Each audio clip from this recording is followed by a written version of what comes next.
Ele tirou a vida do meu pai na minha frente e depois me olhou com aqueles olhos de cobra pronta para dar o bote. Foi naquele momento que eu soube que o inferno não era embaixo da terra, como o padre Geraldo da cidade falava na igreja. O inferno era literalmente no meu lar. Antes de começar, se inscreva no canal, curta o vídeo e comenta de onde vocês estão me assistindo. Vamos começar. Me chamo Angelina Matos dos Santos, mas todo mundo aqui em Tapiraí, esse lugar esquecido por Deus e pelo homem no meio das serras do Vale do Ribeira, me conhece como Dona Nina do Crochê. Tenho 81 anos nas costas, os dedos tortos pelo reumatismo, de tanto fazer meus trabalhinhos de linha que vendo na feira da cidade, e a memória mais afiada que faca de açougueiro. Quem me vê hoje, sentadinha na cadeira de balanço na varanda da minha casinha colorida, distribuindo balas para os netinhos das vizinhas, não imagina a história de dor e superação que carrego comigo há quase 70 anos. Nasci em 1944, numa casa de tábuas mal ajeitadas no bairro do Lajeado, lugar tão isolado que quando chovia forte ficávamos dias sem poder sair, com o rio transbordando e levando tudo o que via pela frente. Era uma casinha simples, com chão de terra batida, fogão a lenha sempre aceso e uma nascente de água cristalina que corria nos fundos do terreno. Não tínhamos muito, mas meu pai, Antenor, sempre dizia que, enquanto tiver feijão na panela e teto sobre a cabeça, já estamos ricos. Meu pai trabalhava como extrator de palmito. Saía antes do sol nascer, com facão na cintura e chapéu de palha na cabeça, e voltava quando a noite já tinha caído, carregando nas costas os palmitos que vendia pro atravessador. Era trabalho duro e perigoso, enfrentando cobra, onça e fiscalização, já que nem sempre tinha licença para tirar palmito da mata. Mas era honesto no seu jeito, sempre trazendo comida para a mesa e nunca deixando faltar o básico para mim e pro meu irmão Juvenal, que era 7 anos mais velho que eu. Olha só o que eu trouxe, Angelina. Ele chegava às vezes com uma fita colorida para o meu cabelo ou um pedaço de doce embrulhado em papel de pão.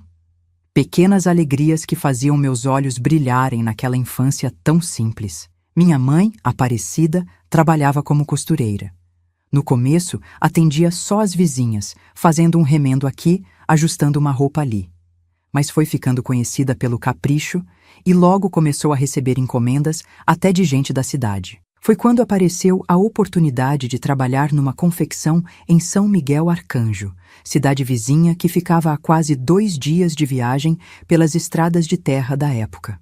Ela hesitou no começo. Não queria deixar a gente sozinho, mas o pagamento era 3 vezes mais do que conseguia fazendo as costuras em casa. É só por um tempo, ela dizia para mim enquanto arrumava a trouxa de roupas para a viagem. Logo junto um dinheirinho bom e volto para ficar com vocês. E quem sabe até consigo comprar uma máquina de costura nova. No início, ela voltava toda semana, gastando quase todo o domingo na viagem só para passar algumas horas com a gente. Depois as visitas foram ficando mais espaçadas, a cada 2 semanas, depois uma vez por mês. As estradas eram ruins demais, a viagem cansativa e lá na confecção sempre aparecia mais serviço para fazer, mais dinheiro para ganhar. Com a ausência da minha mãe, a casa ficou diferente. Meu pai, que já era calado por natureza, foi ficando mais fechado, mais triste. Meu irmão Juvenal, que já andava meio rebelde desde que completou 15 anos, começou a ficar impossível de aturar. As brigas entre os dois, que antes eram raras, viraram rotina. Preciso de dinheiro, pai. Juvenal pedia quase todo santo dia. Quero sair desse fim de mundo, ir para São Paulo. Todo mundo tá indo para a capital. Só a gente que fica apodrecendo nesse buraco. E vai fazer o que lá, moleque? Morrer de fome? Virar bandido? Aqui pelo menos tem teto e comida. Meu pai respondia, sempre com a mesma firmeza. Comida? Essa lavagem que a gente come? Feijão ralo e farinha todo dia? E esse teto que quando chove molha tudo dentro? Até quando você vai aceitar viver nessa miséria, velho? As palavras do meu irmão eram como facas que cortavam fundo o coração do meu pai.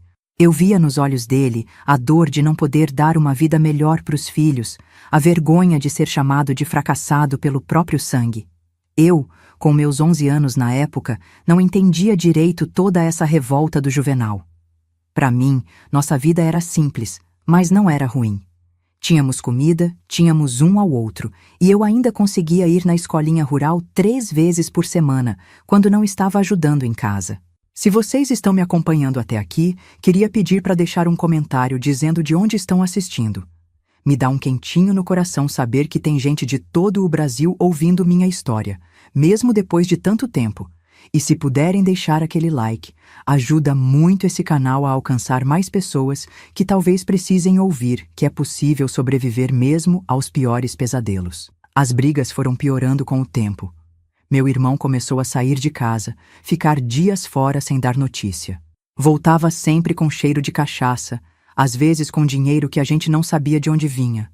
Roupa nova, relógio, até um rádio de pilha ele apareceu um dia. Meu pai desconfiava, perguntava, e eram mais brigas. Onde arrumou isso, Juvenal? Tá roubando? Não te interessa, velho. Pelo menos eu me viro, não fico que nem você aceitando essa vida de miséria. Uma vez peguei meu irmão mexendo debaixo do colchão do meu pai, onde ele guardava o dinheiro da venda do palmito. Quando ele me viu na porta do quarto, veio para cima de mim com uma fúria que nunca tinha visto antes. Se você abrir essa sua boquinha, eu acabo com você, entendeu? Nem pense em contar pro pai. Fiquei com tanto medo que não contei nada. Dias depois, quando meu pai foi pegar o dinheiro para comprar mantimentos na venda do seu Joaquim, descobriu que metade do que tinha guardado tinha sumido. Foi a maior briga de todas. Foi você, não foi? Foi você que pegou o dinheiro, seu ladrão. Meu pai gritava, segurando o Juvenal pela camisa. Me solta, velho. Me solta que eu não peguei nada seu. Mentiroso. Quem mais poderia ser? A Angelina é uma criança, e só nós 3 vivemos nessa casa. Era o dinheiro para comprar comida pro mês, seu desgraçado. Pensei que eles iam se matar ali mesmo. Meu pai, sempre tão calmo, parecia possuído por uma raiva que eu nunca tinha visto. Meu irmão, acuado, negava tudo, mas seus olhos contavam outra história. Fiquei paralisada num canto da cozinha, sem saber o que fazer, até que meu pai finalmente soltou o Juvenal e saiu batendo a porta, provavelmente para não fazer uma besteira maior. Naquela noite, quando meu pai voltou, estava mais calmo. Sentou comigo na beira da cama antes de eu dormir, como fazia quando eu era menor, e disse algo que nunca vou esquecer. Angelina, minha filha, tem gente que nasce com o coração bom e tem gente que nasce com o coração cheio de escuridão. Não importa o que a gente faça, não dá para mudar o que já tá lá dentro. Seu irmão, ele tem essa escuridão desde pequeno. Já tentei de tudo, mas não consigo alcançar ele. Promete para mim que vai sempre ficar do lado da luz, filha? Que nunca vai deixar a maldade do mundo endurecer seu coração? Prometi, sem entender direito o que ele queria dizer. Só muito tempo depois eu entenderia o peso daquelas palavras. O quanto meu pai já sabia que algo terrível estava se formando dentro da nossa casa. A situação piorou quando minha mãe mandou uma carta dizendo que ia ficar mais uns meses sem vir para casa. A fábrica tinha aumentado a produção, estavam pagando hora extra e ela queria juntar mais dinheiro antes de voltar. Mandou um pouco de dinheiro junto com a carta e umas roupas novas que tinha feito para mim. Meu pai ficou arrasado, mas não demonstrou. Apenas guardou o dinheiro debaixo do colchão, junto com o resto das economias, e continuou sua rotina. Juvenal, por outro lado, explodiu quando soube. Tá vendo só? Até ela não aguenta mais essa vida miserável. Preferiu ficar longe da gente do que voltar para esse buraco. Respeita sua mãe, moleque. Ela tá se matando de trabalhar por vocês, para dar um futuro melhor. Futuro? Que futuro tem aqui, pai? Me diz. Vou acabar igual você, carregando palmito nas costas, até o corpo não aguentar mais, morando num barraco que nem banheiro dentro tem? A briga foi tão feia que Juvenal sumiu por quase uma semana. Quando voltou, estava diferente. Mais calmo, quase amigável. Chegou até a ajudar meu pai com algumas tarefas em casa. Consertou o telhado que estava com goteira, coisas que nunca fazia antes. Meu pai desconfiou daquela mudança repentina, mas preferiu acreditar que talvez o filho estivesse finalmente amadurecendo. Viu, Angelina? As pessoas podem mudar, ele me disse uma noite enquanto jantávamos arroz com feijão e uma abóbora que ele tinha plantado no quintal. Seu irmão tá mostrando que pode ser diferente. Mal sabia ele que aquela calmaria era apenas o prenúncio da maior tempestade que nossa família enfrentaria. Juvenal não tinha mudado. Estava apenas esperando o momento certo, como aquelas onças que meu pai dizia que ficavam quietinhas no mato, observando a presa, escolhendo a hora exata de dar o bote. E o bote, quando veio, destruiu para sempre a menina que eu era. A menina que ainda acreditava que o mundo podia ser um lugar bom, que as pessoas podiam mudar, que o amanhã seria melhor que o hoje. Tudo isso morreu numa noite de chuva forte, quando o trovão abafou os gritos do meu pai e o sangue dele manchou para sempre o chão de terra da nossa cozinha. Mas essa parte da história, meus queridos, é o que um humano nunca imaginaria que seria possível. Se você chegou até aqui comigo, segura na minha mão enrugada, que vou te levar pelos cantos mais escuros da minha memória. Esses que eu tentei esquecer por tantos anos, mas que continuam aqui, gravados na minha alma como cicatrizes que nem o tempo consegue apagar. Fazia 3 dias que minha mãe tinha avisado por carta que só voltaria após mais um mês. 3 dias que meu pai andava cabisbaixo, trabalhando ainda mais, saindo antes mesmo do galo cantar e voltando quando a noite já tinha engolido até o último raio de sol. 3 dias que meu irmão Juvenal andava misteriosamente calmo, até ajudando em casa, coisa que nunca fazia. Naquela noite, a chuva caía tão forte que parecia querer levar nossa casinha embora. Os pingos batiam no telhado de zinco, fazendo um barulho ensurdecedor. Os relâmpagos cortavam o céu, iluminando a cozinha por segundos, e os trovões sacudiam as paredes como se fossem de papel. Noites assim eram comuns em Tapiraí, mas essa tinha algo diferente, um peso no ar que até eu, com meus 11 anos, podia sentir. Meu pai tinha voltado mais cedo do trabalho por causa da tempestade. Estava sentado na mesa da cozinha, iluminado pela luz fraca do lampião, contando as notas de dinheiro que tinha conseguido com a venda do palmito daquela semana. Não era muito, mas junto com o que tinha guardado, dava para comprar mantimentos para o mês e ainda guardar um pouquinho. Olha só, Angelina, ele me mostrou algumas moedas colocando na minha mão pequena. Isso aqui é seu, para comprar aquele caderno novo que você estava precisando para a escola. Sorri, sentindo o metal frio na palma da mão, pensando no caderno de capa dura que tinha visto na venda do seu Joaquim. Era tão bonito, com desenho de flores na frente. Seria o primeiro caderno novo que eu teria, não um daqueles reaproveitados que a professora arrumava para as crianças mais pobres. Foi nesse momento que Juvenal entrou na cozinha. Tinha um olhar estranho, meio vidrado, e cheirava a cachaça mesmo estando sóbrio o suficiente para andar sem cambalear. "Contando dinheiro, pai? Quanto tem aí?" ele perguntou, puxando uma cadeira e sentando de frente para o meu pai. "Não é da sua conta, Juvenal. Vai dormir que já tá tarde." "Não é da minha conta? E de quem é então? Sou seu filho, tenho direito de saber." Meu pai respirou fundo, guardando as notas no bolso da camisa surrada. "Tenho o suficiente para a gente não passar fome esse mês, e para comprar material da escola para sua irmã." Juvenal riu, um riso seco, sem alegria. "Material de escola. Pra quê? Pra ela acabar igual a gente? Presa nesse fim de mundo? A única que se salvou foi a mãe, que teve a coragem de ir embora." "Sua mãe não foi embora, rapaz. Ela tá trabalhando, mandando dinheiro pra ajudar a gente. É diferente." "É diferente nada. Ela não volta porque não aguenta mais essa vida miserável, e eu também não aguento mais." Meu pai levantou da cadeira, os olhos faiscando de raiva contida. "Então vai embora você também. Já tá grande, pode muito bem tentar a vida em outro lugar. Só não venha achando que vai levar o dinheiro que eu suei para ganhar." Foi quando vi meu irmão puxar algo do cinto. No começo, com a luz fraca do lampião, não identifiquei o que era. Só quando o metal refletiu o clarão de um relâmpago que rasgou o céu é que vi. Uma faca. Não uma faca qualquer, mas a faca de caça do meu pai. Aquela que ele usava para tirar palmito, com cabo de madeira entalhada e lâmina longa e afiada. "Passa o dinheiro, pai." Juvenal falou com uma voz diferente, mais fria do que eu já tinha ouvido. "Passa tudo o que tem aí e o que tem escondido debaixo do colchão também." Meu pai ficou parado, os olhos fixos na faca, depois no rosto do filho. Não havia medo ali, apenas uma profunda tristeza, uma decepção que parecia pesar toneladas. Então é isso? Vai roubar seu próprio pai? O homem que te deu a vida, que te criou, que sempre colocou comida na sua boca? Para de drama. Não é roubo, é só pegar o que é meu por direito. Você nunca ia me dar mesmo. Guardei cada centavo pensando no futuro de vocês dois.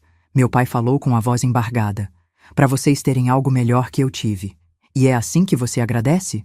Juvenal avançou, a faca apontada para o peito do meu pai. Chega de conversa. Cadê o dinheiro? Foi tudo muito rápido. Meu pai tentou segurar o braço do meu irmão.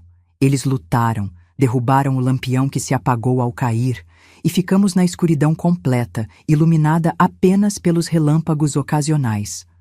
Ouvi gritos, sons de luta, coisas caindo no chão. Fiquei paralisada num canto, muda de terror, incapaz de correr ou gritar por ajuda. Quando um relâmpago mais forte iluminou a cozinha por alguns segundos, vi a cena que mudaria minha vida para sempre. Meu irmão em pé, a faca na mão, pingando sangue. Meu pai no chão, uma mancha escura se espalhando pela camisa clara. Os olhos abertos fixos no teto, a boca entreaberta como se quisesse dizer algo mais. O trovão que veio depois do relâmpago engoliu meu grito de horror. Juvenal se virou na minha direção. Só então percebendo que eu estava ali o tempo todo, testemunhando tudo. Seus olhos encontraram os meus, e o que vi ali me gelou até a alma. Não havia remorso, não havia choque, apenas uma frieza calculista, como se tivesse apenas matado uma galinha para o almoço, não tirado a vida do próprio pai. Viu o que você me fez fazer, Angelina? Ele falou, a voz estranhamente calma. A culpa é sua também. Se você não tivesse ficado do lado dele, se não estivesse sempre me dedurando... Dei um passo para trás, encostando na parede fria. Sabia que precisava correr, gritar, buscar ajuda, mas meu corpo não obedecia. Era como estar presa num pesadelo, daqueles que a gente tenta gritar, mas nenhum som sai. Agora somos só nós dois, ele continuou, se aproximando devagar. Até a mãe voltar, você vai ter que me obedecer. E se contar para alguém o que aconteceu aqui? Bem, você já viu do que eu sou capaz. Concordei com a cabeça, tremendo tanto que meus dentes batiam. Não era uma promessa, era puro terror. Juvenal acendeu o lampião caído, iluminando novamente a cozinha. O corpo do meu pai jazia no chão, os olhos ainda abertos, olhando para o nada. Quis correr até ele, abraçá-lo, dizer que o amava. Mas o olhar do meu irmão me manteve pregada no lugar.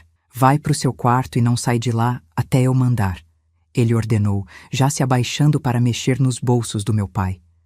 Tenho que limpar essa bagunça. Corri para o meu quartinho, uma área separada apenas por uma cortina velha. Me joguei na esteira que servia de cama e enterrei o rosto no travesseiro para abafar os soluços. Chorei até não ter mais lágrimas, até o corpo doer de tanto tremer, até o cansaço finalmente me arrastar para um sono inquieto, cheio de pesadelos. Quando acordei na manhã seguinte, por um segundo glorioso esqueci o que tinha acontecido. Foi só um pesadelo, pensei, um sonho horrível. Mas então, ouvi meu irmão mexendo na cozinha e tudo voltou como uma onda gigante me sufocando. Levantei devagar e afastei a cortina.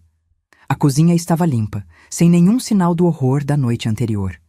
O chão tinha sido esfregado, os móveis arrumados. Era como se nada tivesse acontecido ali, exceto que meu pai não estava em lugar nenhum. Bom dia, maninha. Juvenal falou com uma normalidade perturbadora. Estava sentado à mesa contando dinheiro, o dinheiro do meu pai. Dormiu bem? Não respondi. Meus olhos percorreram a cozinha, procurando algum sinal do meu pai, alguma prova do que eu tinha visto. Se tá procurando o pai, não vai encontrar, ele disse, percebendo meu olhar. Enterrei ele lá no fundo do quintal, debaixo daquela goiabeira velha. Ninguém vai procurar lá. Senti meu estômago revirar. Falava da morte do nosso pai como se fosse a coisa mais natural do mundo. Como se não tivesse acabado de matar a pessoa que nos deu a vida, que cuidou da gente, que trabalhou até as mãos sangrarem para nos dar o pouco que tínhamos. Por quê? Foi a única palavra que consegui dizer, a voz tão fraca que mal ouvi a mim mesma. Porque ele estava no meu caminho. Porque ele nunca ia me dar o que eu precisava. porque ele sempre preferiu você, a filhinha obediente, a queridinha do papai. Havia tanto ódio naquelas palavras que dei um passo para trás. Como não tinha percebido antes o quanto meu irmão odiava não só nossa vida, mas a mim e ao pai também? E agora, o que vai acontecer? Perguntei, ainda incapaz de processar completamente a nova realidade em que me encontrava. Agora vamos viver do nosso jeito até a mãe voltar. Você vai continuar indo para a escola como se nada tivesse acontecido. Se alguém perguntar pelo pai, diz que ele foi trabalhar longe na extração de madeira em Rio Preto. E quando a mãe voltar... Bem, vamos dizer a mesma coisa. Ele levantou da cadeira e veio na minha direção. Instintivamente recuei até sentir a parede fria nas minhas costas. E lembra, Angelina? Ele falou, segurando meu queixo com força, me obrigando a olhar nos olhos dele. Se você contar para alguém, qualquer pessoa, o que aconteceu aqui ontem à noite, vou fazer com você o mesmo que fiz com ele, entendeu? Assenti, as lágrimas escorrendo silenciosas pelo meu rosto. Ótimo. Agora limpa esse rosto e vai buscar água na nascente. A vida continua. A vida continuava, sim, mas não era mais vida. Era sobrevivência no sentido mais cru da palavra. Cada minuto naquela casa se transformou numa tortura. Cada canto guardava lembranças do meu pai, cada objeto me lembrava dele, e cada olhar do meu irmão me lembrava que eu estava sozinha com um assassino. Se você está me acompanhando até aqui nessa jornada dolorosa pelo meu passado, queria agradecer de coração. Compartilhar essa história depois de tantos anos ainda dói, mas também alivia um peso enorme. Cada comentário de vocês me dá força para continuar. E se puder deixar seu like, ajuda esse canal a chegar a mais pessoas que talvez precisem ouvir que mesmo nos momentos mais escuros, ainda é possível encontrar um caminho de volta para a luz. Nos dias que se seguiram, tentei manter uma aparência de normalidade. Ia para a escola, voltava, fazia as tarefas de casa. Quando as vizinhas perguntavam pelo meu pai, repetia a mentira que Juvenal tinha criado. Ele foi trabalhar numa extração de madeira em Rio Preto, vai ficar fora uns meses. Por dentro, estava morrendo aos poucos. À noite, deitada na minha esteira, chorava silenciosamente, agarrada à blusa velha do meu pai, que tinha escondido debaixo do travesseiro. Durante o dia, evitava ao máximo ficar perto do meu irmão, mas numa casa pequena como a nossa, era quase impossível. Juvenal começou a beber mais, a ficar mais tempo em casa. Usava o dinheiro do meu pai para comprar cachaça para apostar no jogo do bicho na cidade. Às vezes, voltava trazendo presentes estranhos para mim. Uma fita de cabelo, um espelho pequeno, coisas que eu nem queria tocar sabendo de onde vinha o dinheiro para comprá-las. Com o passar dos dias, percebi que seu olhar para mim estava mudando. Não era mais só o olhar de ameaça, de controle. Era algo diferente. Algo que me fazia sentir suja, só de estar no mesmo cômodo que ele. Algo que fazia meu estômago revirar e meu coração disparar de medo. Uma parte de mim sabia o que estava por vir. E essa parte já estava pensando em como eu poderia me defender quando o momento chegasse.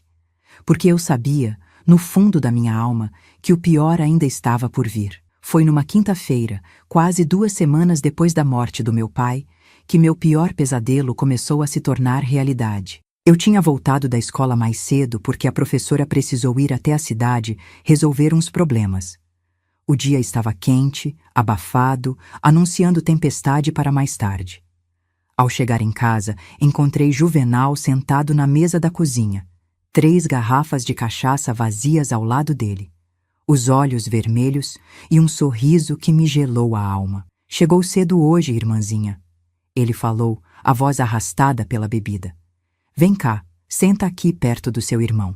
Preciso lavar roupa na nascente, respondi, tentando escapar. Tá acumulado. A roupa pode esperar. Vem cá. Havia algo no tom dele que não deixava espaço para discussão. Lentamente me aproximei, mantendo uma distância segura, segurando forte a alça da sacola de pano onde carregava os cadernos. Sabe, Angelina, ele começou, me examinando de um jeito que fez meu corpo inteiro tremer de repulsa. Você tá ficando parecida com a mãe. Os mesmos olhos, o mesmo jeito de andar. Dei um passo para trás. o coração batendo tão forte que achei que ia explodir. Conhecia aquele olhar. Era o mesmo que via nos homens mais velhos quando olhavam para as meninas que já tinham corpo de mulher, mesmo tendo apenas 13, 14 anos. Você é meu irmão, falei, a voz fraca de medo. Para com isso. Ele riu, um riso que não tinha nada de alegria. E daí? Nessa casa as regras agora são minhas. Seu pai não tá mais aqui para te proteger. Sua mãe tá longe. Quem vai impedir? Naquele momento, fiz a única coisa que podia. Corri. Corri para fora da casa como se o próprio capeta estivesse atrás de mim, para o meio do mato, para qualquer lugar que fosse longe dele. Ouvi seus gritos me chamando, depois o som dele tropeçando e caindo, provavelmente tonto demais pela bebida para me alcançar. Fiquei escondida na mata por horas, tremendo de medo, imaginando o que aconteceria quando precisasse voltar. A chuva que ameaçava finalmente veio, forte, impiedosa, me deixando encharcada até os ossos. Mesmo assim, preferi ficar ali, debaixo d'água, do que voltar para aquela casa que um dia foi meu lar e agora tinha se transformado na minha prisão. Só voltei quando já estava completamente escuro, torcendo para que Juvenal tivesse bebido tanto que estivesse desmaiado. Por sorte, foi o que encontrei. Ele caído na cama, roncando alto, fedendo a cachaça e suor azedo. Me tranquei no meu quartinho, empurrando um baú pesado contra a cortina que nos separava, sabendo que aquilo não me protegeria de verdade, mas me dando uma falsa sensação de segurança. Naquela noite, não dormi. Fiquei olhando o teto de palha, pensando em como fugir, em como sobreviver. Pensei na minha mãe, que devia voltar em algumas semanas, se a carta que ela mandou estivesse certa. Será que conseguiria aguentar até lá? E mesmo que aguentasse, será que ela acreditaria em mim quando eu contasse o que Juvenal tinha feito com o pai? Ou ficaria do lado dele, que sempre foi seu favorito? Na manhã seguinte, Juvenal acordou com uma ressaca terrível, vomitando no quintal, xingando o mundo. Aproveitei para escapar cedo, antes mesmo dele perceber que eu estava saindo, e fui para a escola.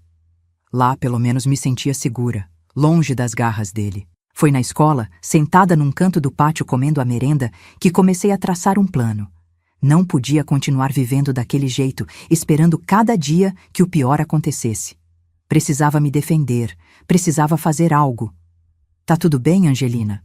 A professora Aurora me perguntou, notando meu silêncio, as olheiras fundas, a forma como me assustava com qualquer barulho mais alto. Tá sim, professora. Só tô com saudade do meu pai, respondi, a mentira já saindo fácil depois de tantas vezes repetida. É normal, querida. Trabalhar longe não é fácil para ninguém. Mas logo ele volta, não é mesmo? Assenti, engolindo as lágrimas. Se ela soubesse a verdade, se eu pudesse contar, mas o medo era maior, o medo de que ninguém acreditasse, o medo do que Juvenal faria comigo se descobrisse que abria a boca. Voltei para casa o mais tarde que pude, fazendo o caminho mais longo, parando para colher algumas frutas silvestres, procurando qualquer desculpa para não chegar. Quando finalmente não tinha mais como adiar, entrei devagar, esperando o pior. Juvenal estava estranhamente calmo. Tinha feito até uma comida, arroz com feijão meio cru, mas ainda assim, comida. Angelina, ele falou quando me viu entrar. Vem comer, fiz janta pra gente. Desconfiei daquela gentileza repentina, mas estava com tanta fome que sentei e comi em silêncio, mantendo sempre os olhos no prato, evitando encontrar o olhar dele. Desculpa por ontem, ele disse após um tempo. Tava bêbado. Falei besteira. Você é minha irmãzinha, não devia ter falado aquelas coisas. Queria acreditar.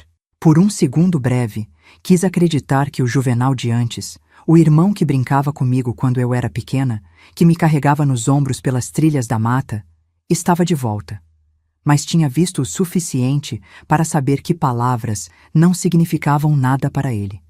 Tudo bem, respondi, ainda sem olhar para ele. Vou dormir. Tô cansada. Nos dias que se seguiram, Juvenal manteve essa falsa gentileza. Fazia comida, perguntava como tinha sido a escola, até consertou o telhado que estava com goteira. Mas eu percebi as coisas pequenas.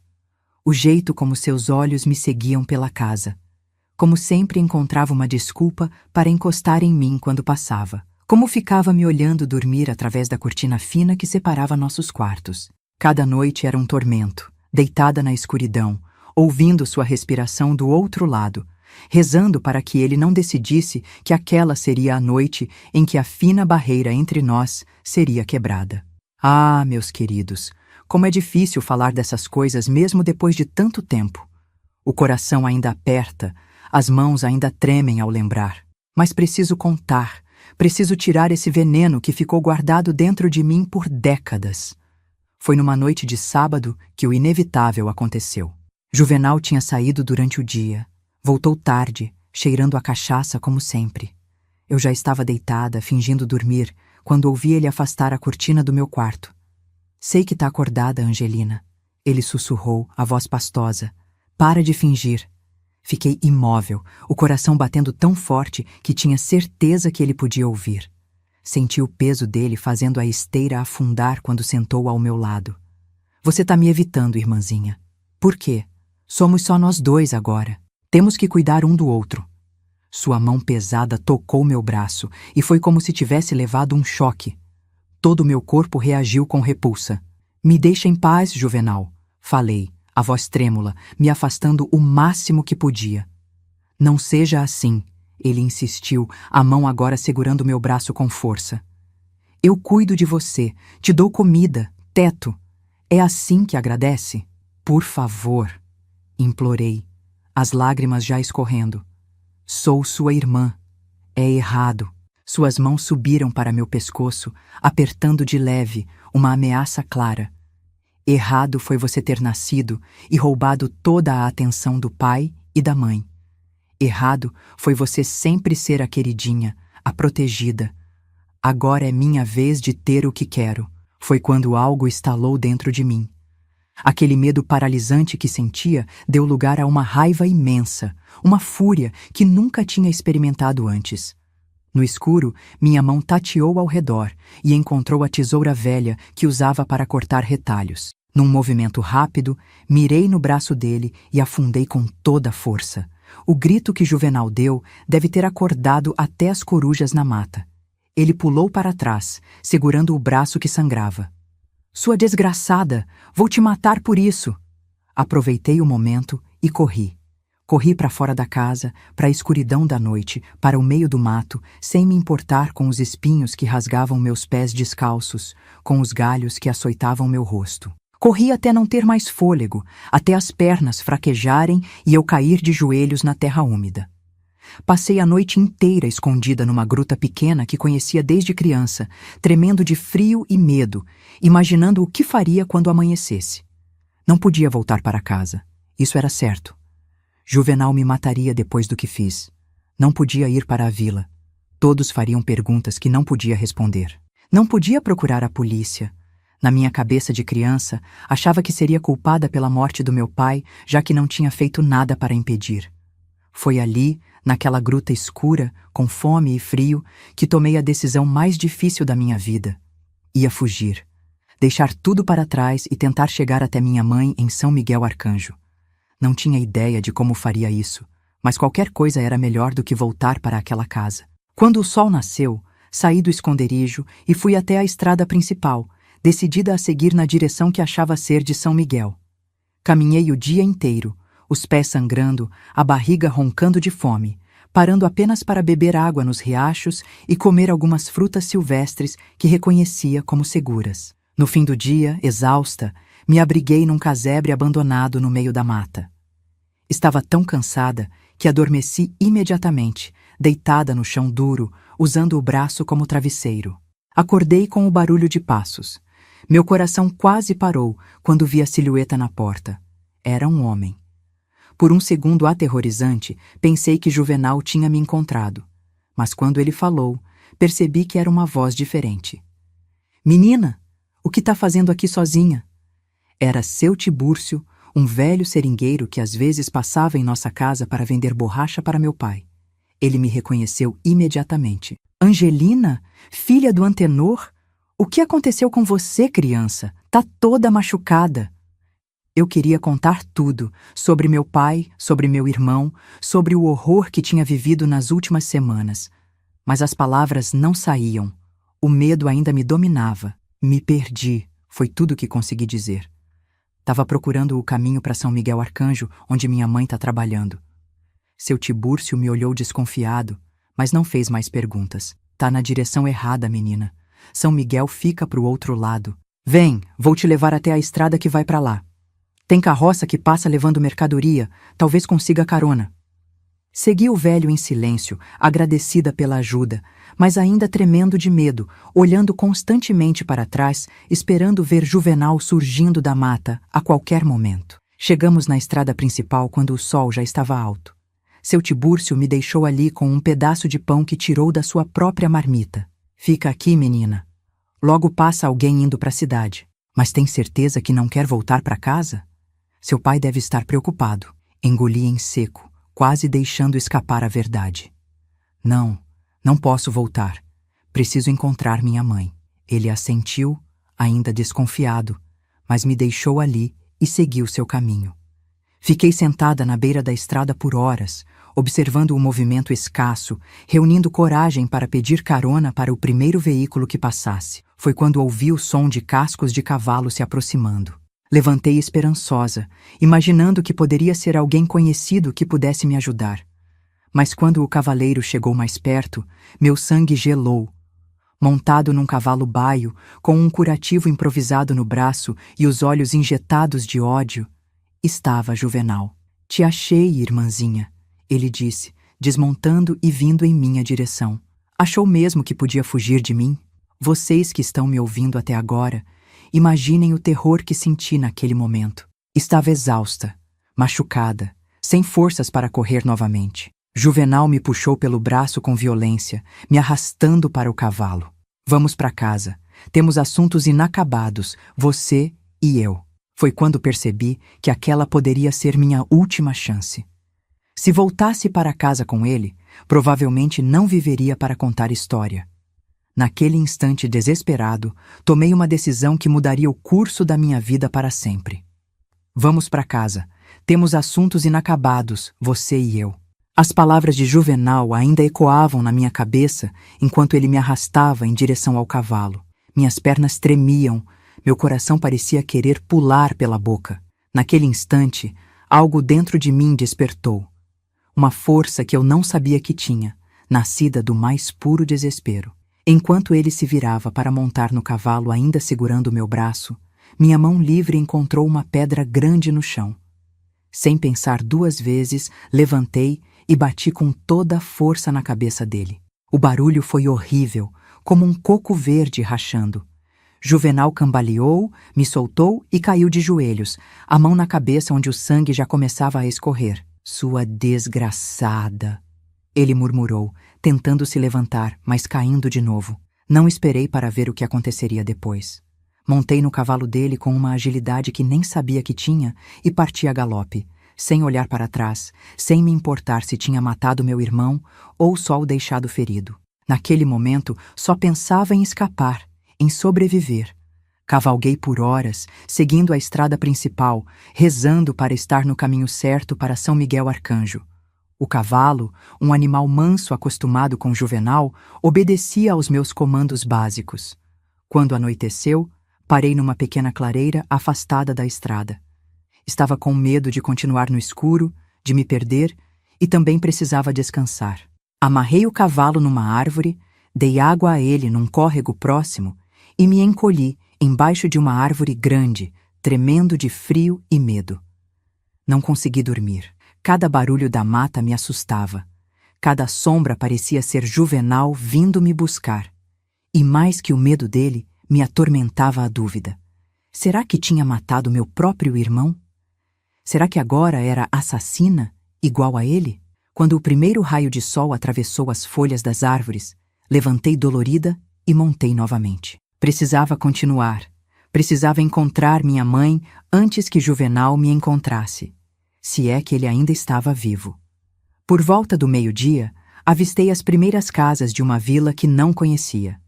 Parei numa venda e perguntei ao dono, um homem gordo de bigode grosso, se estava no caminho certo para São Miguel Arcanjo. Tá sim, menina. Segue essa estrada mais uns 20 quilômetros e chega lá. Mas o que uma criança como você tá fazendo sozinha por essas bandas? E esse cavalo aí, de quem é? É do meu pai, menti, o coração acelerado. Ele mandou eu ir buscar minha mãe, que trabalha na confecção em São Miguel. Tá doente. O homem me olhou desconfiado, mas assentiu. Quer um pouco d'água? Tá com cara de quem não bebe nem come há dias. Aceitei a água e um pedaço de pão com linguiça que ele ofereceu, devorando em segundos. Só então percebi o quanto estava faminta.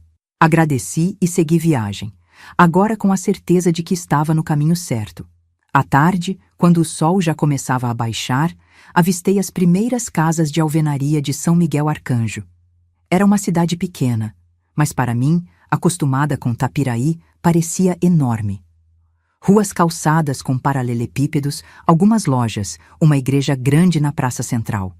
Fiquei deslumbrada e, ao mesmo tempo, apavorada. Como encontraria minha mãe naquele lugar? Parei novamente numa venda e perguntei onde ficava a confecção de roupas. O dono, um senhor de cabelos brancos, me indicou o caminho. No fim da rua principal, um galpão grande com placa azul. Não tem como errar. Segui as indicações, o coração na garganta. Quando finalmente avistei o galpão com a placa Confecções Santa Rita, desmontei do cavalo e o amarrei num poste próximo. Minhas pernas mal me sustentavam quando entrei pela porta da frente. Um sininho tocou quando abri a porta. Uma moça jovem veio me atender, franzindo a testa ao ver meu estado. Suja, machucada, com a roupa rasgada. Posso ajudar? Ela perguntou desconfiada. Procuro minha mãe, Aparecida Matos. Ela trabalha aqui. O rosto da moça se iluminou com um sorriso. Ah, a dona Cida. Claro, ela tá nos fundos. Quer que eu chame? Assenti, incapaz de falar mais. A emoção de estar tão perto da minha mãe depois de tudo que tinha passado me deixou sem palavras. A moça desapareceu por uma porta nos fundos e poucos segundos depois ouvi a voz que mais queria ouvir no mundo inteiro. Angelina? Minha filha? E lá estava ela, minha mãe, mais magra do que lembrava, com olheiras fundas, mas ainda assim a pessoa mais linda que já tinha visto. Corri para os braços dela e desabei a chorar, soluçando tão forte que parecia que ia me partir em dois. O que aconteceu, filha? Por que tá assim, toda machucada? Cadê seu pai e seu irmão? Era a hora. A hora de contar tudo, de despejar todo aquele horror que tinha vivido nas últimas semanas. Mas as palavras não saíam.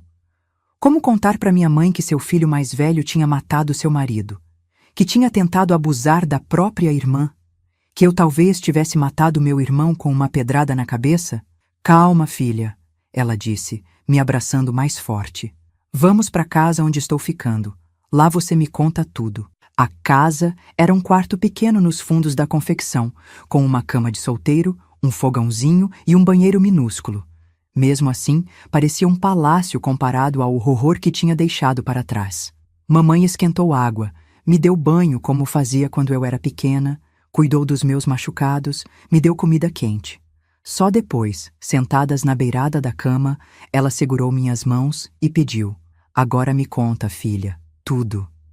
E contei. Com a voz entrecortada por soluços, contei sobre as brigas cada vez piores entre meu pai e Juvenal. Contei sobre a noite da tempestade, sobre a faca, sobre o sangue do meu pai manchando o chão da cozinha. Contei sobre os dias de terror sozinha com meu irmão, sobre suas ameaças, sobre a noite em que ele tentou me tocar. Contei sobre minha fuga, sobre a pedrada, sobre minha jornada desesperada até encontrá-la. Quando terminei, minha mãe estava pálida como um fantasma, as mãos tremendo, as lágrimas escorrendo silenciosas pelo rosto marcado pelo trabalho duro. Meu Deus, ela sussurrou, me abraçando com força. Meu Deus, o que eu fiz? O que eu fiz deixando vocês sozinhos com ele? Ela sempre soube que Juvenal era problemático, violento às vezes, mas nunca imaginou que pudesse chegar a tanto. A culpa que vi nos olhos dela era quase insuportável. Não é sua culpa, mãe, falei, segurando as mãos dela. Você não sabia, ninguém sabia. Naquela noite, dormi abraçada à minha mãe na caminha estreita, exausta física e emocionalmente, mas pela primeira vez em semanas, me sentindo segura. O pesadelo tinha acabado, ou pelo menos era o que eu pensava. Na manhã seguinte, batidas fortes na porta nos acordaram. Mamãe abriu e deu de cara com 2 homens. Um deles era o delegado da cidade, o outro um policial. Atrás deles, pálido e com a cabeça enfaixada, estava Juvenal. Dona Aparecida, o delegado falou, retirando o chapéu. Seu filho aqui fez uma denúncia grave. Diz que sua filha roubou o cavalo dele e tentou matá-lo com uma pedrada. Meu mundo desabou novamente. Juvenal tinha me encontrado. E pior, tinha chegado antes de mim, armando sua versão da história. Delegado, minha mãe falou com uma firmeza que não imaginava que ela tivesse. Minha filha chegou ontem aqui e me contou uma história muito diferente. Disse que o irmão matou o pai dela, meu marido, e depois tentou abusar dela. O delegado olhou de Juvenal para mim, o senho franzido. Essas são acusações muito sérias, senhora. Tem provas? Tenho o testemunho da minha filha. E se o senhor for até nossa casa em Tapiraí, vai encontrar o corpo do meu marido enterrado debaixo da goiabeira nos fundos do quintal. O rosto de Juvenal se contorceu de ódio. Tá mentindo! Essa peste tá inventando história. Eu nunca faria isso. O delegado levantou a mão, pedindo silêncio. Vamos todos para a delegacia. Isso precisa ser investigado direito. As horas que se seguiram foram as mais longas da minha vida. Sentada numa sala pequena e abafada da delegacia, contei mais uma vez minha história, cada detalhe, cada horror. O delegado ouvia, tomando notas, o rosto impassível. Vou mandar homens até Tapiraí, ele disse quando terminei. Se encontrarem o corpo como você disse, seu irmão vai responder por assassinato. Enquanto isso, vocês duas ficam aqui na cidade. Passei 3 dias em agonia, esperando notícias. Juvenal estava preso numa cela da delegacia e eu morria de medo que ele conseguisse escapar, que viesse atrás de mim novamente. Não conseguia dormir, não conseguia comer. Cada barulho na rua me fazia pular. No 4º dia, o delegado apareceu no quartinho onde estávamos hospedadas. Seu rosto estava grave. Encontramos o corpo, exatamente onde a menina disse. Estava enterrado debaixo da goiabeira. Minha mãe desabou numa cadeira, as mãos no rosto, soluçando. Eu fiquei paralisada, um misto de alívio e horror. Por um lado, tinham acreditado em mim. Juvenal ia pagar pelo que fez. Por outro, a confirmação da morte do meu pai tornava tudo real demais, doloroso demais. O que acontece agora? Minha mãe perguntou entre soluços. Seu filho vai ser transferido para a cadeia em Sorocaba, onde aguardará julgamento. É menor de idade, tem 16 anos, mas pelo crime que cometeu, vai responder como adulto. A pena para homicídio duplamente qualificado pode chegar a 30 anos. 30 anos. Aquele número ecoou na minha cabeça. Juvenal ficaria preso até ser um homem velho. Devia me sentir vingada, aliviada. Mas o que sentia era apenas um vazio enorme, uma tristeza que parecia não ter fim. Tínhamos perdido tudo. Meu pai estava morto. Meu irmão ia passar a vida na cadeia. Nossa casa em Tapiraí estava agora manchada por memórias horríveis demais para voltarmos. Nos meses que se seguiram, eu e mamãe tentamos reconstruir nossas vidas. Ela continuou trabalhando na confecção e eu comecei a ajudar também, aprendendo a costurar. Dormíamos juntas no quartinho dos fundos, economizando cada centavo para um dia alugarmos uma casinha só nossa. O julgamento de Juvenal aconteceu quase 1 ano depois. Foi a primeira vez que o vi desde aquele dia na delegacia. Estava mais magro, mais pálido, mas o olhar de ódio continuava o mesmo. Quando me viu entrando no tribunal, seus olhos se estreitaram e ele murmurou algo que não pude ouvir, mas consegui ler em seus lábios. Vou te pegar um dia. Aquelas palavras me gelaram a alma. Mesmo com ele algemado, cercado por policiais, mesmo sabendo que seria condenado, o medo que senti foi quase paralisante. Foi quando entendi que nunca estaria realmente segura enquanto ele estivesse vivo. E foi naquele momento, sentada no banco duro daquele tribunal, que comecei a planejar minha verdadeira vingança. Não bastava que ele fosse preso, não bastava que pagasse pelos seus crimes na cadeia. Eu queria que ele sofresse como tinha me feito sofrer. Queria que sentisse o mesmo medo, a mesma impotência, o mesmo desespero. Na noite após o julgamento, onde Juvenal foi condenado a 25 anos de prisão, voltei para nosso quartinho e comecei a traçar meu plano. Era um plano longo, que exigiria paciência, determinação e um tipo de frieza que eu nem sabia que possuía. Primeiro, precisava me tornar independente financeiramente. Comecei a trabalhar mais horas na confecção, aprendendo todos os segredos da costura. Depois, comecei a fazer trabalhos extras à noite, costurando roupas sob medida para as senhoras ricas da cidade. Meu talento natural com agulha e linha logo me tornou conhecida, e em poucos anos, aos 18, já tinha juntado dinheiro suficiente para alugar uma casinha pequena para mim e minha mãe. Aos 20, abri minha própria costura, um espaço minúsculo no centro da cidade. Aos 22, já tinha 3 funcionárias trabalhando para mim. Aos 25, comprei minha primeira casa própria, uma construção de 2 andares com varanda, algo que jamais imaginei possuir. Todo esse tempo, não deixei de acompanhar o paradeiro de Juvenal. A cada 6 meses, ia até Sorocaba e verificava se ele continuava na cadeia. Descobri que era um preso problemático, sempre se envolvendo em brigas, sempre na solitária. Quando completei 27 anos, soube que Juvenal tinha sido transferido para um presídio de segurança máxima em São Paulo, após tentar matar outro preso. Aquela notícia deveria me alegrar.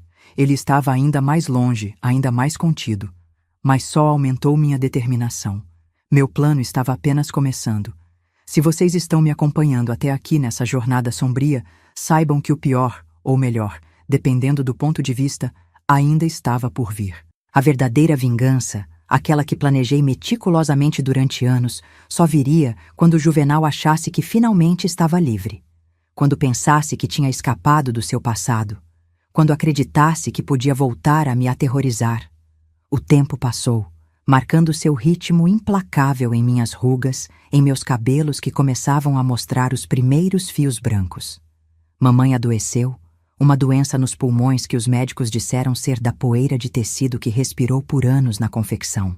Cuidei dela até o fim, vendo aquela mulher forte definhar lentamente até que uma noite, simplesmente, não acordou mais. A morte dela me deixou vazia por meses. Era como se o último elo com minha vida anterior tivesse se rompido.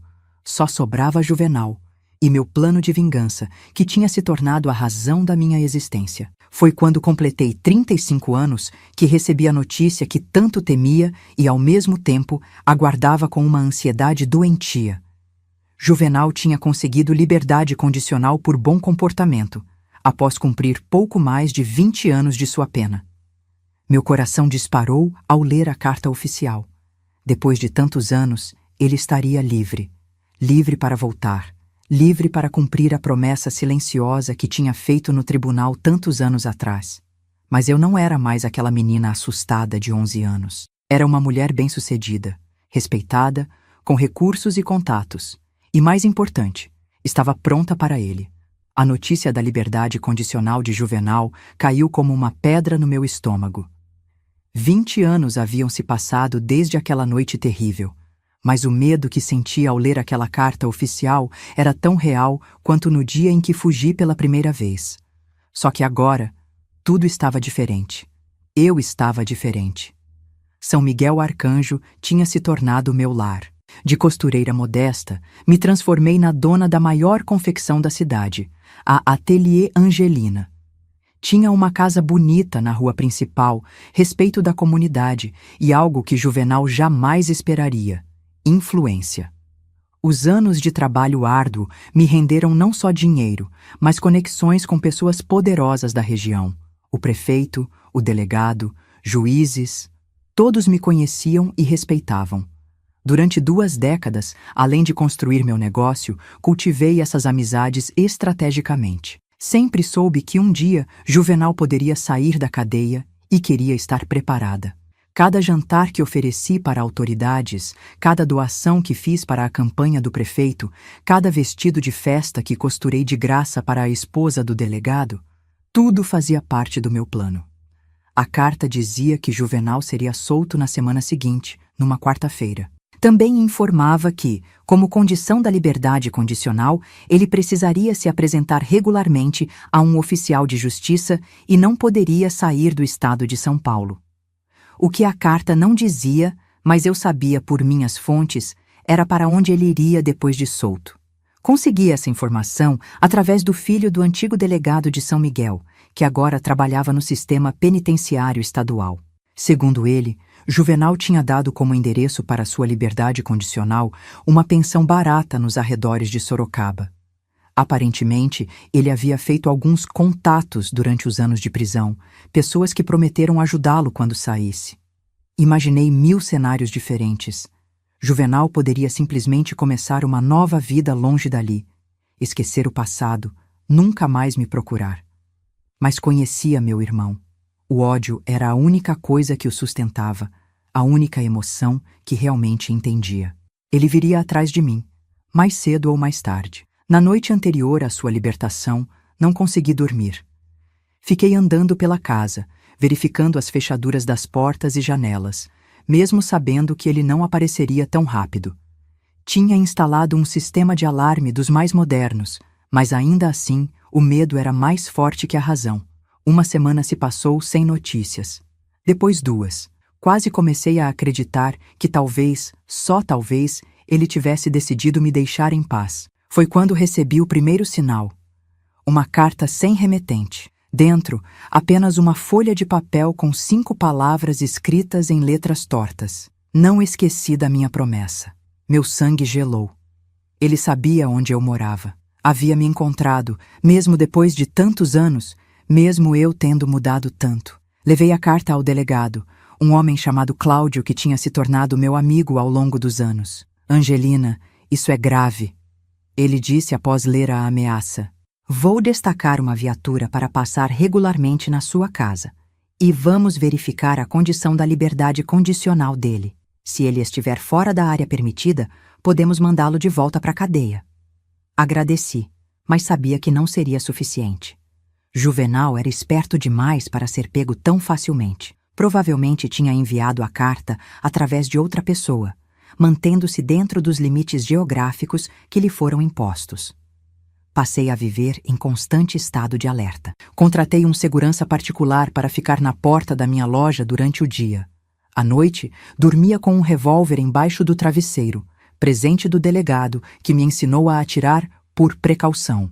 2 semanas depois da carta, vi um homem parado do outro lado da rua, observando minha loja. Era fim de tarde, o sol já estava se pondo. Mesmo com a distância, mesmo depois de 20 anos, reconheci imediatamente. Era Juvenal. Mais velho, mais magro, com o cabelo quase todo branco, mas ainda com aqueles mesmos olhos, olhos que tinham assombrado meus pesadelos por décadas.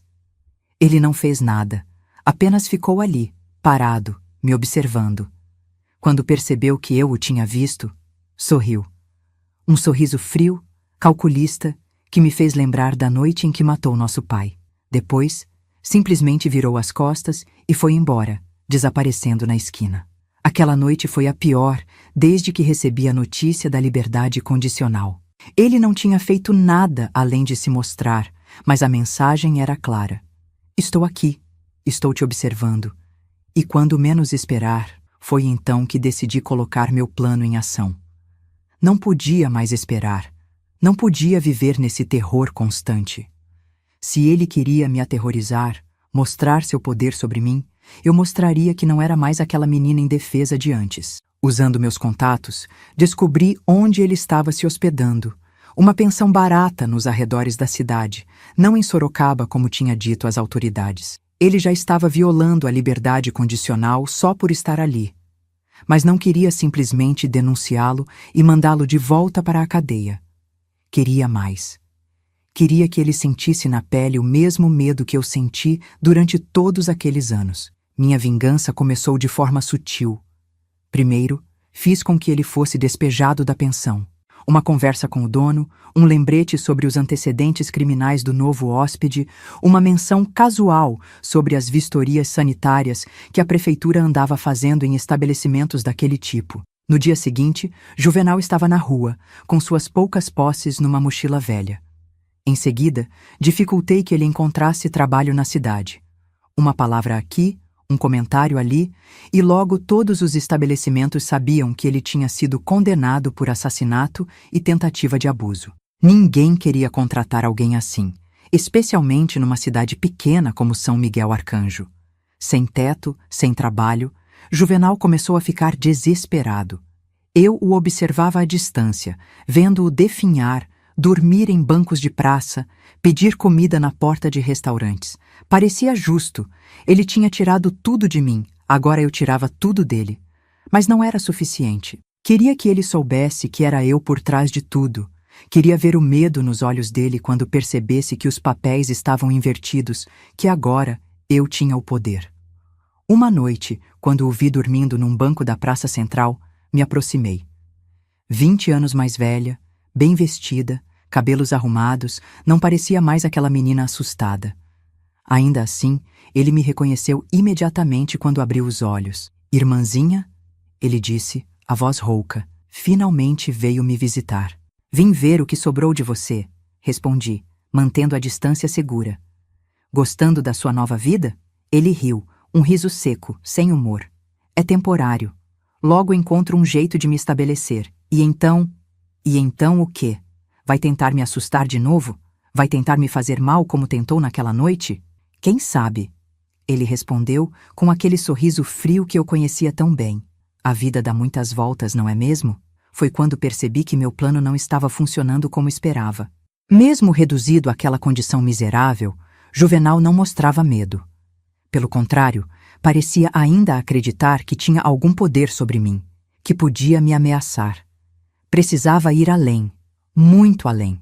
Nos dias seguintes, intensifiquei minha vingança.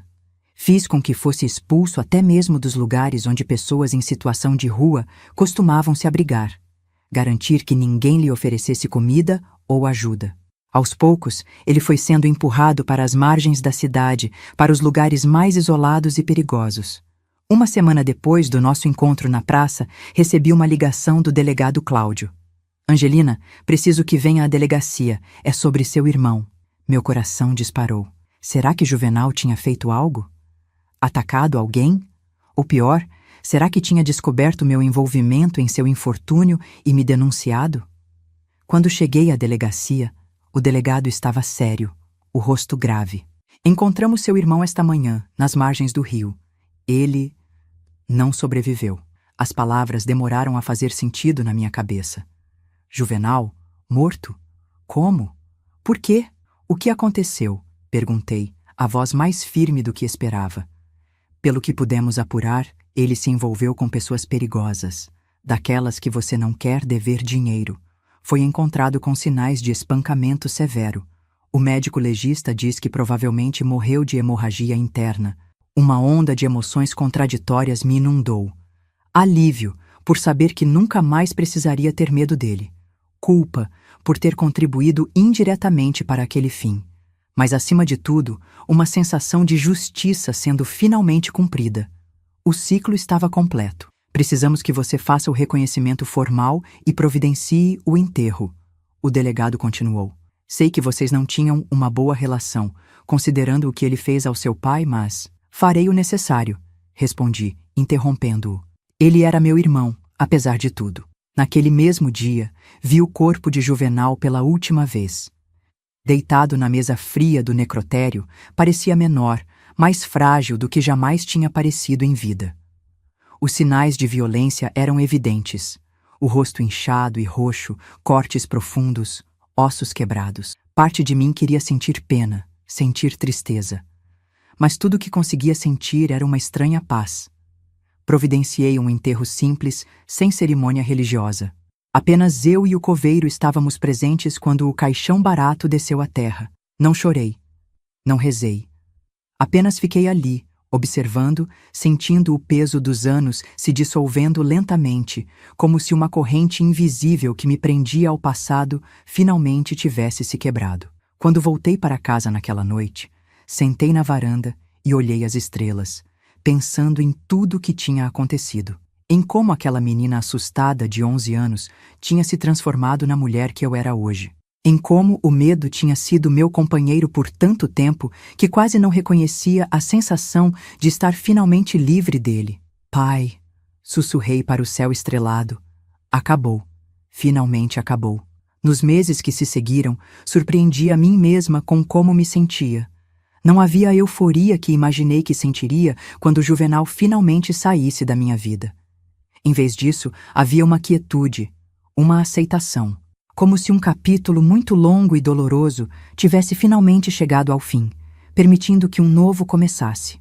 Voltei a me concentrar no meu negócio, que tinha negligenciado um pouco durante aquelas semanas turbulentas. Comecei a participar mais da vida da comunidade, a me abrir mais para as pessoas.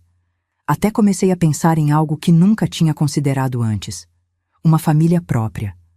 Aos 35 anos, muitos diriam que já estava tarde, mas para mim, era como se a vida estivesse apenas começando. Foi numa festa da igreja que conheci Sebastião, um viúvo alguns anos mais velho que eu, com 2 filhos já crescidos. Era um homem gentil, calmo, completamente diferente dos homens que tinha conhecido ao longo da vida. Algo nele, talvez a forma como seus olhos pareciam sorrir mesmo quando estava sério, ou como escutava atentamente quando eu falava, me cativou imediatamente. Nosso namoro foi lento, respeitoso.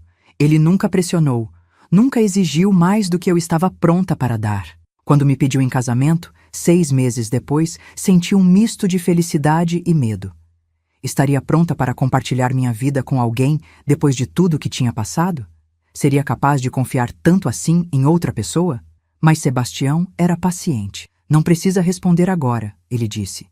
Pense o tempo que precisar. Estarei aqui esperando. 1 mês depois aceitei.